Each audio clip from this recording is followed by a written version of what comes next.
Un momento bastante tenso se vivió el día de hoy en la ONU luego de que el alto comisionado de la ONU para los Derechos Humanos, Volker Turk, dijera el día de hoy viernes que estaba preocupado porque la situación de los derechos humanos en Venezuela se había deteriorado desde mayo del 2024. Él añadió que durante este lapso el organismo que representa ha registrado detenciones arbitrarias, violaciones al debido proceso y desapariciones forzadas, además de continuas denuncias de tortura y maltrato. Pero lo que sucedió el día de hoy es que Venezuela estaba presente en esta sesión de la ONU y respondió de esta manera. Vamos a escuchar todos los detalles aquí en Te lo cuento al toque. Presidente, excelencias, distinguidos delegados.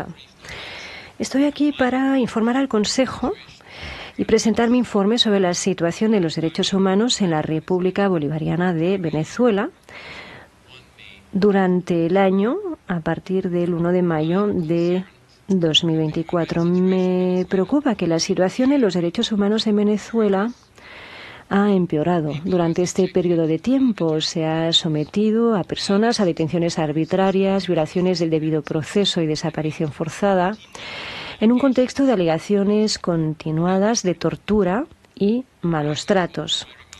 Centraré mis comentarios en lo sucedido desde que presentáramos el último informe.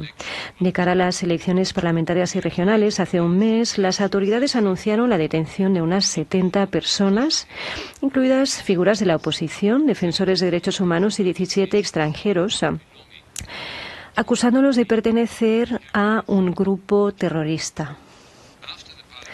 Tras las elecciones parlamentarias, las autoridades indicaron haber desmantelado una red terrorista que involucraba a algunos que habían sido previamente detenidos junto con varias organizaciones humanitarias y derechos humanos. Reitero que la legislación sobre terrorismo de Venezuela y su aplicación son contrarias a las normas internacionales. La mayoría de personas detenidas debido a delitos relacionados con el terrorismo están sujetas a procedimientos judiciales que no respetan, no cumplen las normas internacionales. Numerosas personas siguen detenidas tras ser arrestadas con relación a las elecciones presidenciales en julio de 2024.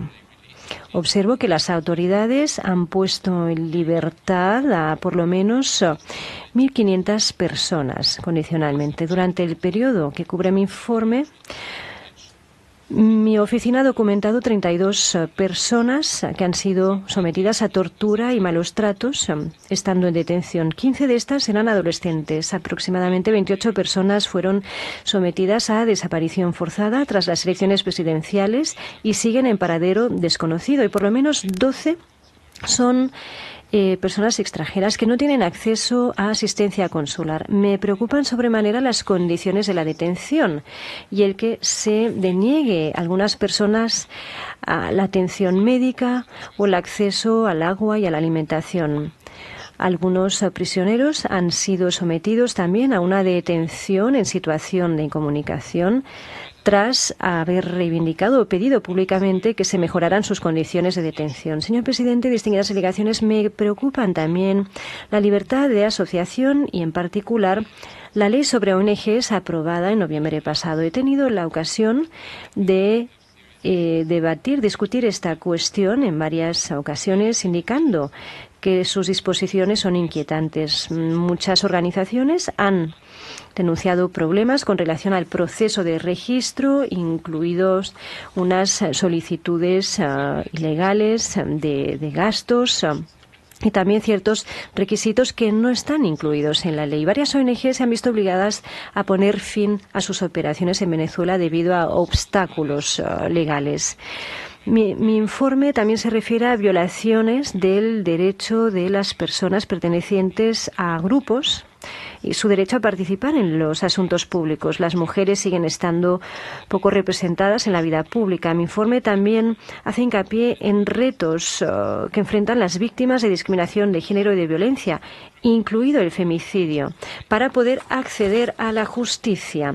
El acceso al aborto sigue estando tipificado incluso en casos de violación, incesto o problemas de salud del feto. También lamento la falta de progreso en torno a los derechos de las personas LGBTIQ+, que son objeto de ataques, de discurso de odio y delitos de odio. Y cuando ocurren estos delitos no pueden acceder a la justicia y son objeto de discriminación y violencia en situación de detención. Entre tanto, también han empeorado las condiciones económicas ya muy difíciles, empeoradas también por el fin de las operaciones de la gran empresa Chevron. Los venezolanos notan el impacto de esta decisión, que ha contribuido a una hiperinflación. La capacidad de las autoridades de sufragar servicios públicos esenciales se ve sumamente limitada. Por ejemplo, casi la mitad de estudiantes han participado o han ido a la escuela de manera irregular en 2024, en parte debido a la falta de docentes y a la suspensión de las clases. También se ha informado sobre una falta de medicamentos esenciales y de material en los centros de salud pública. Aproximadamente 91% de hospitales que se han analizado entre enero y julio de 2024 pedían a los pacientes traer su propio material para las cirugías, para las operaciones. El salario mensual no ha cambiado desde marzo de 2022. Estamos hablando de 130 bolívares, aproximadamente justo menos de $1 estadounidense y la mitad del precio de una caja de huevos. La reducción drástica de la financiación también de donantes internacionales y la imposición de sanciones en sectores contribuyen al empeoramiento de la situación humanitaria. Señor presidente, si bien esto trasciende el alcance de mi informe, soy consciente de que muchos venezolanos sufren debido a la incertidumbre en torno a la suerte de sus seres queridos que han sido deportados de los Estados Unidos. Y quisiera reiterar mi llamamiento al gobierno estadounidense para que respete el debido proceso, para que aplique las decisiones de sus tribunales, para salvaguardar los derechos de los niños y poner fin precisamente a la expulsión de cualquier persona a los países donde se corre el riesgo de sufrir un daño irreparable. Señor presidente, distinguidas delegaciones, también quisiera exhortar a que se ponga en libertad de manera incondicional e inmediata a los que han sido detenidos arbitrariamente, incluidos los defensores Rocío San Miguel, Javier Tarazona, Carlos Julio Rojas y Eduardo Torres. Pido que se ponga fin inmediatamente a las desapariciones forzadas y a las detenciones en situación de incomunicación y que los extranjeros en detención reciban asistencia consular. También exhorto a que se revoque la legislación que contribuye a restringir el espacio cívico y democrático. Y reitero mi llamamiento a que se levanten esas amplias sanciones por sector que restringen servicios básicos como la salud y el acceso a la alimentación y tienen un impacto desproporcionado sobre los más vulnerables. Señor presidente, como bien saben, yo creo firmemente en la cooperación y me comprometo a ello, pero espero que las autoridades creen las condiciones necesarias para garantizar el retorno pleno de mi personal y para la aplicación de mi mandato.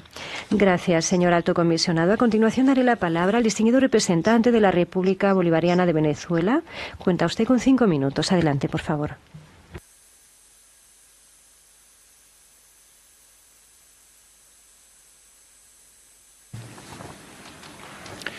Gracias, presidente. Escuchamos la actualización del Alto Comisionado y debemos recordar que este mandato impuesto contra Venezuela viene de una resolución política ordenada por Estados Unidos y sus satélites a fin de ejercer la llamada máxima presión para cambiar nuestra forma de gobierno. Esta resolución evidencia la politización y selectividad de este Consejo. Ella no fue inspirada ni por principios ni por justicia, sino por conveniencias geopolíticas. Que en su informe el Alto Comisionado no haga ni una mención a la violencia política desatada por grupos fascistas de la oposición extremista venezolana luego de las elecciones del 28 de julio evidencian el sesgo, selectividad y parcialidad de este informe, el cual rechazamos. Alto comisionado, hoy me acompañan 5 familiares de los 253 migrantes venezolanos que hoy cumplen 105 días bajo detención arbitraria y desaparición forzada en una cárcel de El Salvador. Estos migrantes fueron detenidos en Estados Unidos y llevados bajo engaño a El Salvador, sin debido proceso, sin delito, sin defensa, sin sentencia, al amparo de una ley anacrónica de enemigos extranjeros de 1798. Ni Estados Unidos ni El Salvador han aportado hoy, a pesar de innumerables gestiones, la lista de las personas en desaparición forzada. Ni siquiera una llamada le han permitido y sus familias aquí exigen una fe de vida. La migración venezolana, que ha sido inducida por las sanciones, es perseguida, discriminada, sometida a xenofobia en varios países de la región, siendo especialmente inhumana en los Estados Unidos. Hoy con fuerza decimos, migrar no es un delito. Señor Alto Comisionado, habiendo recibido suficiente evidencia y testimonios de las víctimas, habiendo pruebas fílmicas de los tratos crueles, inhumanos y degradantes, incluso videos de las autoridades de Estados Unidos y El Salvador, y luego de la llamada telefónica del propio presidente Nicolás Maduro para que usted se abocara a este abominable caso, nos preocupa que después de todas estas gestiones hayan pasado 56 días para que su oficina finalmente se pronunciara. Ante tamaña violación de los derechos humanos y sabiendo quiénes la cometen, los familiares esperaban un pronunciamiento contundente y proporcional al sufrimiento de las madres aquí presentes. No fue así. Pronunciarse 56 días después contrasta con la diligencia con la que actúa su oficina cuando se trata de gestiones contra el Estado venezolano, en cuyo caso su oficina tarda entre 1 y 3 días para pronunciarse. Lo invitamos a revisar si es que en su oficina la velocidad de respuesta depende de la conveniencia de los casos. Nos parece que esa metodología de estarse aplicando no solo desacredita su oficina, sino que reafirma la tesis del doble rasero en este sistema. Recuerde que la neutralidad e imparcialidad son principios esenciales de su mandato. Señor presidente, la institución de los derechos humanos está hoy en grave peligro. El fracaso de la extinta Comisión de Derechos Humanos fue un llamado de atención contra el uso y abuso de los derechos humanos como arma de agresión e intervención contra ciertos países. Este Consejo va por el mismo camino de la Comisión y las potencias occidentales no quieren darse cuenta de que siguen minando su credibilidad, perjudicando así a los pueblos y a los derechos humanos. Lo incorrecto no deja de estar mal porque la mayoría participa en ello. El doble rasero que se observa en este Consejo ante graves situaciones de derechos humanos es indecible. Mientras a Venezuela se le pretende condenar permanentemente y se gastan casi 9 millones de dólares en un mandato espurio e impuesto, el genocidio en Gaza a manos de Israel es un asunto que pretende ser silenciado e incluso eliminado de las discusiones. Mientras miles de migrantes africanos mueren en el Mediterráneo o son objeto de tratos crueles, inhumanos y degradantes en el propio territorio europeo, este Consejo poco o nada dice y mucho menos poco o nada hace.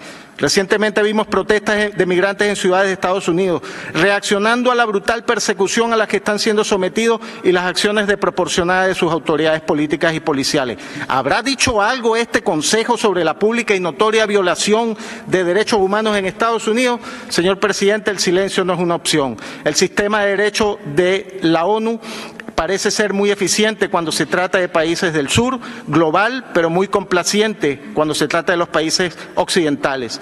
Una vez más invocamos la sabiduría del libertador Simón Bolívar. El hombre de honor no tiene más patria que aquella en que se protegen los derechos de los ciudadanos y se respeta el carácter sagrado de la humanidad. Nos preguntamos si este Consejo está respetando los derechos de los ciudadanos y el carácter sagrado de la humanidad. Muchas gracias, señor presidente.